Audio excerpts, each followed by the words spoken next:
Bonjour à tous et bienvenue dans cette troisième partie du tutoriel sur Google Analytics dans laquelle nous allons voir le rapport contenu qui va nous permettre de savoir un peu ce qui intéresse les gens sur notre site et ce qu'ils font en fait sur notre site. Donc jusqu'à présent nous avons vu le rapport audience qui nous permettait de savoir un peu la quantité de trafic qu'on a et d'en savoir un peu plus sur le type de visiteurs qu'on a. Ensuite on a vu le rapport source de trafic qui nous permettait de savoir comment les gens sont arrivés sur notre site. Et maintenant, on va donc passer ici. Vous pouvez vous rendre sur Vue d'ensemble dans le contenu. Et on voit en fait toutes les pages qui ont été vues sur notre site. Donc, première chose à noter ici, c'est que le graphique s'exprime en termes de pages vues et nous permet de voir donc pour chaque jour le nombre de pages qui ont été vues. On voit par exemple que le 1er mars, on a vu 260 pages, etc. Donc on peut voir aussi une évolution si on voit le nombre de pages vues par semaine. Ici on voit qu'il y a une tendance haussière de façon globale. Et on voit qu'il y a un nouvel indicateur ici qui est les consultations uniques qui va nous dire combien de fois les pages ont été vues lors d'une visite. Donc si par exemple quelqu'un visite votre site et voit 2 pages, et que c'est 2 fois la même page, on va compter qu'une consultation unique pour cette page. Par contre, on comptera bien 2 pages vues. Et alors, un autre indicateur ici, c'est le taux de sortie. Donc, en fait, sur chaque page, on peut savoir combien de gens sortent de votre site après avoir vu cette page. Ce qui est donc différent du taux de rebond. On va voir ça tout de suite. Donc, vous pouvez vous rendre dans Contenu du site et voir toutes les pages. Et alors là, on voit toutes les pages qui sont vues par les utilisateurs de votre site web. Et on peut voir très rapidement, si on clique ici sur les performances, quelles sont les pages les plus vues. Donc en termes de pourcentage, ce qui est aussi très intéressant. Et on voit clairement qu'ici ce sont les pages principales. On peut afficher plus de pages.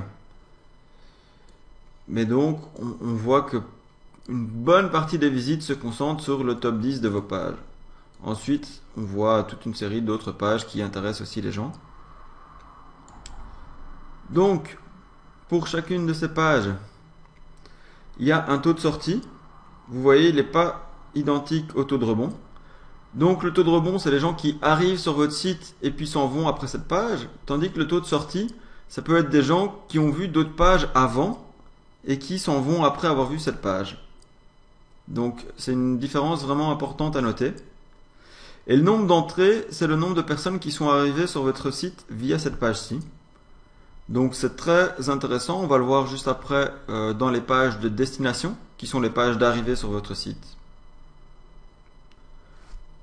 Alors ce qu'il est aussi très intéressant de voir, c'est de s'intéresser à une page en particulier. Donc par exemple, si je veux en savoir plus sur la page cours de langue au particulier, je clique dessus. Et je vais voir précisément combien de fois elle a été vue de nouveau chaque jour. Donc là, on peut se dire qu'elle n'existait pas avant le 22 mars, vu qu'elle n'était jamais vue. Et voir donc les performances de cette page en termes de qualité. Donc le taux de rebond et le temps passé sur cette page. On va d'ailleurs pouvoir le comparer aux autres pages. Donc si on va ici... Pardon, on va revenir d'abord un niveau au-dessus, sinon ça n'ira pas. Donc si on va ici, un comparatif très intéressant à faire, pas seulement pour les pages vues, même pour les sources de trafic, c'est de voir par rapport au taux de rebond les pages qui sont au-dessus ou en dessous de la moyenne. Donc on voit par exemple que ces 3 pages-ci, ça se passe très bien, elles sont vraiment en dessous de la moyenne toutes. Par contre, on peut identifier que cette page-ci, ça va pas du tout bien, et on va pouvoir se poser la question de pourquoi, aller analyser cette page-ci en particulier. Donc on peut aller voir cette page, ce qu'elle représente. Donc là, en l'occurrence, elle n'est même pas trouvable. Donc, probablement que c'est pour ça qu'on a un taux de rebond énorme. Les gens qui arrivent sur votre site via cette page, ils vont quitter directement.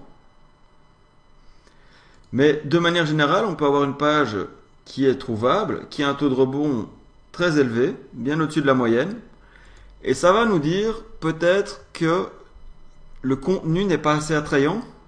Donc, il faudra peut-être revoir le contenu de cette page, ou alors voir s'il y a assez d'appels à l'action, des call to action, comme on dit en anglais, C'est-à-dire, est-ce que les gens ont un incitant à cliquer quelque part ou ils ont une bonne raison de partir directement après parce qu'ils viennent, ils lisent, puis ils savent pas trop où cliquer, ben en fait ils s'en vont. Tandis que si vous aviez mis des petits boutons cliquez ici ou en savoir plus ou contactez-nous, ils seraient peut-être restés et ils auraient en tout cas continué leur visite si on leur avait proposé par exemple de voir d'autres articles ou d'autres pages. Donc si on retourne dans la page cours de langue au particulier, on peut aussi afficher un récapitulatif de navigation qui va tout simplement nous dire, donc on a notre page ici, nous dire combien de gens sont entrés sur le site via cette page, donc pour le nombre de pages vues de cette page-ci. Donc 46% des gens qui sont sur cette page, ils viennent d'arriver sur votre site, 53% ils viennent d'une page précédente, et donc on voit de quelle page ils viennent pour arriver sur cette page-ci. Même chose de l'autre côté, on voit combien de gens s'en vont du site après avoir vu cette page. Donc on a quand même 30 personnes sur 100 qui s'en vont du site après cette page, et plus ou moins 70% des gens qui continuent, et ils continuent vers les pages suivantes ici. Si on veut voir par exemple ceux qui arrivent sur la page contact, ce qu'ils font, on clique dessus, et donc on voit de nouveau le même rapport pour la page contact. Donc on voit en effet 21 personnes viennent de cours de langue au particulier pour arriver sur contact, mais ils viennent aussi de toutes ces pages-ci, et ensuite ils vont sur les pages suivantes ici. On peut aussi s'intéresser à comment les gens arrivent sur la page contact de manière un peu plus approfondie en ajoutant une variable secondaire et en regardant par exemple dans les sources de trafic via quel support ils sont arrivés. Donc on voit qu'une grande partie des gens sont arrivés via de l'AdWords. Par contre le taux de rebond est bien plus élevé pour les gens qui arrivent via de l'AdWords. Et sinon on voit donc qu'une partie des gens arrivent via du référencement naturel, via du trafic direct ou des sites référents. On peut aussi s'intéresser aux mots-clés qui amènent des gens sur cette page-ci. Bon, c'est peut-être pas très pertinent pour la page contact, on va peut-être prendre une autre page. Donc pour les cours de langue au particulier, on va reprendre cette page-ci. On va regarder un peu les mots-clés qui amènent des gens sur cette page-ci et en quelle proportion. Donc pour voir un peu les proportions, on voit directement ici les mots-clés, la proportion de trafic qu'ils amènent. Donc il suffit de cliquer ici de nouveau sur les performances et on peut afficher un peu plus de lignes pour voir les mots-clés principaux. On voit, bon d'abord, dans un premier temps, on voit que les mots-clés cours de langue amènent beaucoup de gens, donc c'est vraiment une bonne chose. C'est-à-dire qu'on est bien référencé sur ce terme-là. Bon, il faut bien sûr faire attention qu'on mélange référencement naturel et référencement payant dans ce cas-ci. Mais on pourrait n'avoir que le référencement naturel si on veut.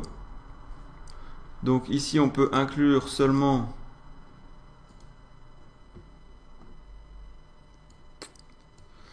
ah non, à mon avis il faudra procéder via un segment avancé. Par contre ce qui peut être intéressant c'est quand même d'exclure not provided et not set.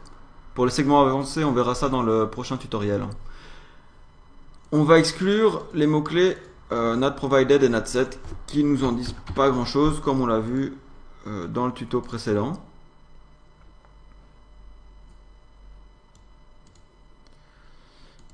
Donc hop, on exclut not set aussi.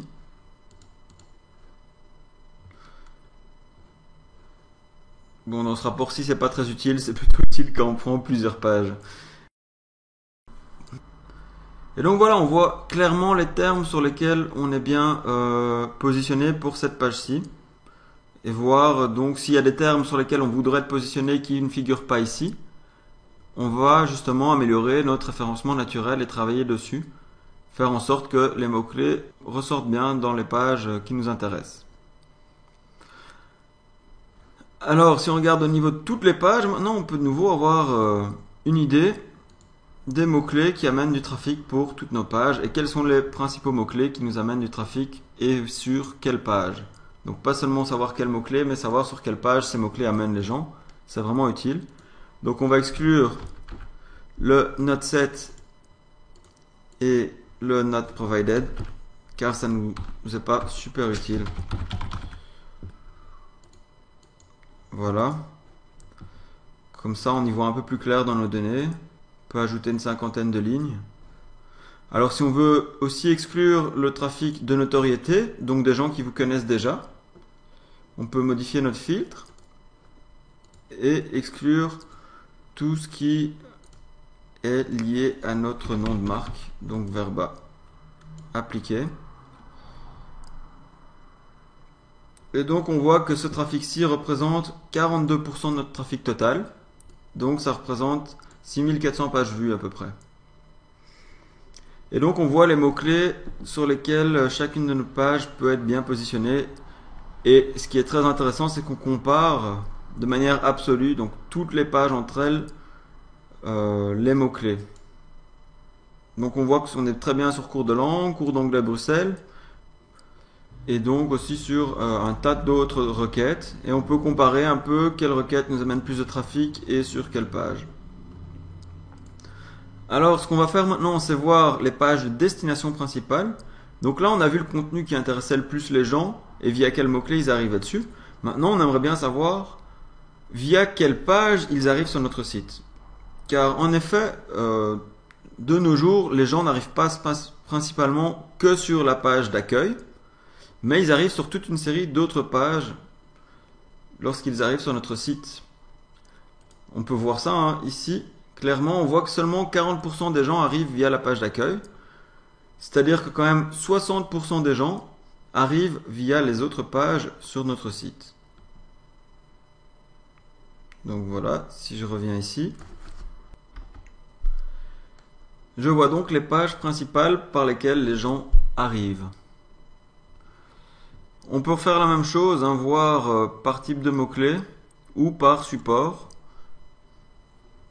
Donc voir les supports qui m'amènent des gens sur ces pages-ci. Donc par exemple, la page d'accueil, on voit que c'est soit du trafic naturel ou du trafic direct. Et aussi, on a toute une partie de trafic référent. Et on peut s'intéresser aux mots-clés qui nous amènent des gens et voir si, en fait, le mot-clé qu'ils ont tapé correspond bien à ce qu'ils recherchent. En effet, si on est sur un mot-clé cours d'anglais Bruxelles, bon, c'est pour des cours d'anglais, ça intéresse les gens. Par contre, s'ils tombaient sur cours de néerlandais à Wavre, ce serait vraiment pas le bon mot-clé et on va commencer à réfléchir à est-ce qu'on pourrait pas optimiser la page sur laquelle ces gens arrivent. Donc si c'est de l'AdWords, évidemment, il faut changer ça absolument. Et si c'est du référencement naturel, on va bien faire attention aux balises title et H1 qu'on a mis, les mots-clés qu'on a dans nos URL et les mots-clés qu'on a dans notre page, ainsi qu'une toute une série d'autres facteurs qu'on verra ensemble plus loin. Et donc voilà, c'était un petit tour d'horizon pour vous montrer comment optimiser vos pages selon les mots-clés qui attirent du trafic pour ces pages-ci. Et de nouveau ici, hein, on pourrait mettre comme filtre exclure not set not provided pour y voir un peu plus clair. Et alors on peut de nouveau voir quelles pages ont le plus grand taux de rebond. Donc ici on voit nos pages d'arrivée principales. Et on voit par exemple la page d'accueil, elle a un taux de rebond beaucoup plus faible quand c'est du Verba Scripta que quand c'est du not provided. Bon, on va pas savoir ce que c'est. Donc on va pouvoir rentrer ici dans la page d'accueil.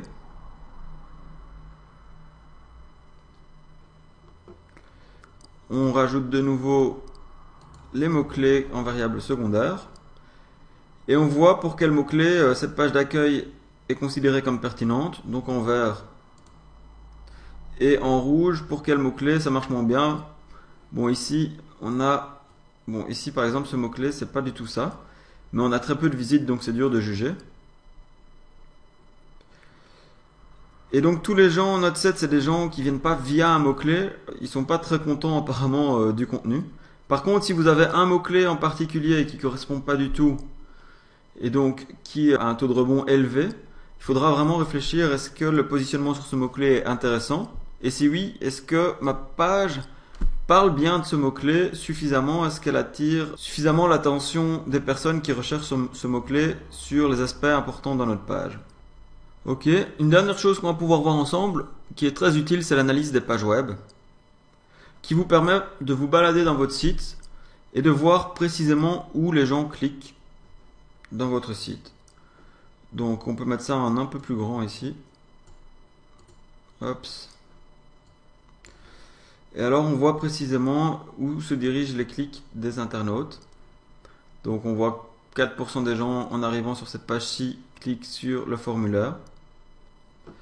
Alors quand c'est des liens identiques, par exemple ici c'est 3 fois le même lien, Google compte le nombre de clics sur le lien et pas sur l'endroit en particulier, donc faites bien attention à ça.